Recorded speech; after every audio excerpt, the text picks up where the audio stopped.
Shot clock is off. Baden had trouble with it, lost it to Fogg, and puts it in, and we're tied at 71.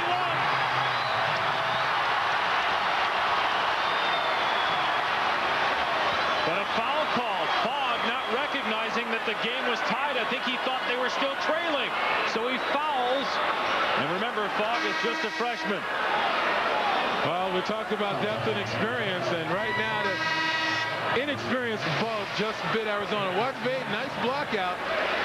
Got bumped a little bit, but never did come up with it. And a nice job. Fogg makes the basket, but I think he might have had a miscommunication inside that huddle. I'm sure Russ Pennell told him, if we miss and they get possession, you foul. Not if we miss, we score, and they get possession, you foul.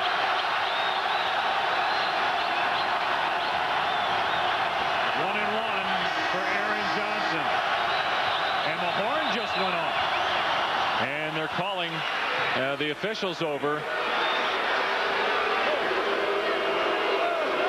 making sure that they got the right shooter. Now Johnson was ready to shoot that when the horn went off.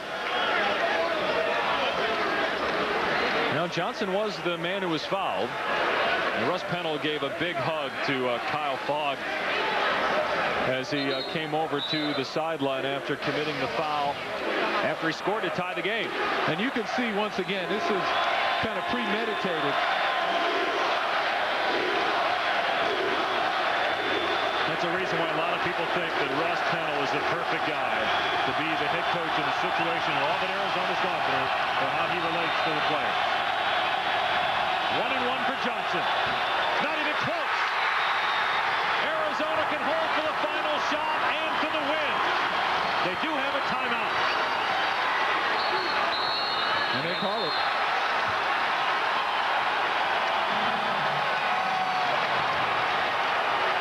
Wasn't exactly how you draw it up, but the strategy worked because Johnson missed the front end of the 1 and 1, and now Arizona can hold for the final shot. And if you're Russ Pennell, what are you drawing up in the Wildcat huddle?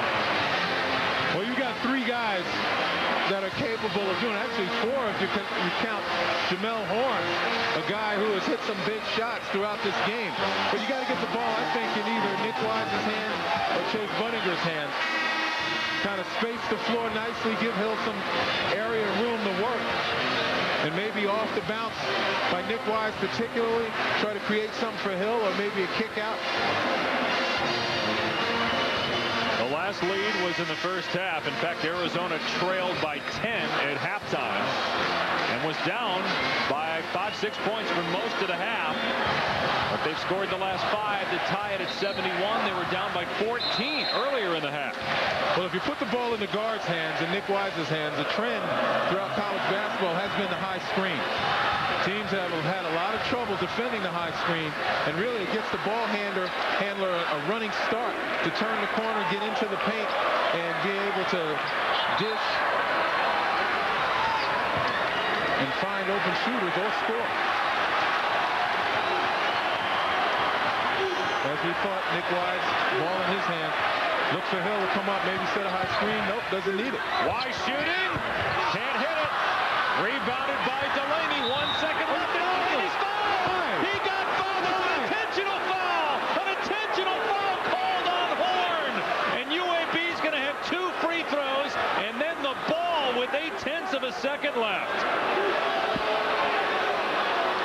I have a feeling, once again, lack of communication either in the huddle or on signals, because Horne is saying we thought we had it on, and Chase Buddinger's saying it was called off. But take a look right here, the missed shot, the rebound. Now look at number 42 chasing. He thinks the player's on. He's reaching out, trying to stop him, and he grabs the shirt, and that's where the intentional foul comes in. Delaney hits the free throw. UAB by 1. They'll get 1 more in the ball. And I'm telling you, I think they had a play on, and maybe they called it off, and Horne did not see it. Missed the second one, but again, it's UAB basketball because an intentional foul was called on Arizona.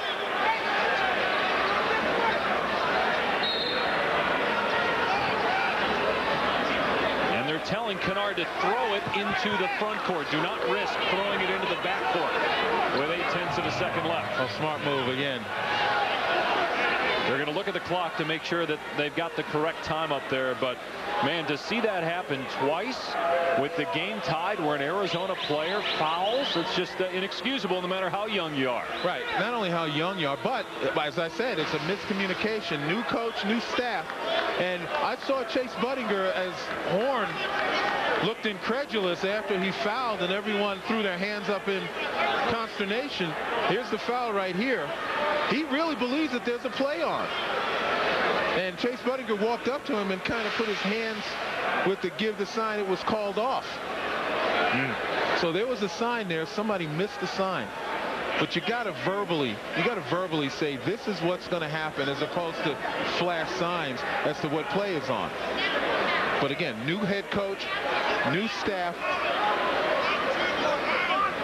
differences in maybe how Lute Olson would have run it as opposed to Russ Pennell. But the bottom line is, you're a basketball player. You need to understand the time and score situation. UAB basketball, they put 0.2 of a second on the clock. This is really a touch and get out of the way if you're going long.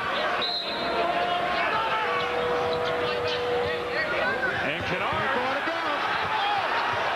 Oh, but UAB able to hold on as it was saved by Kennard before he stepped on the baseline. Otherwise, it would have come back here, and Arizona would have inbounded the ball.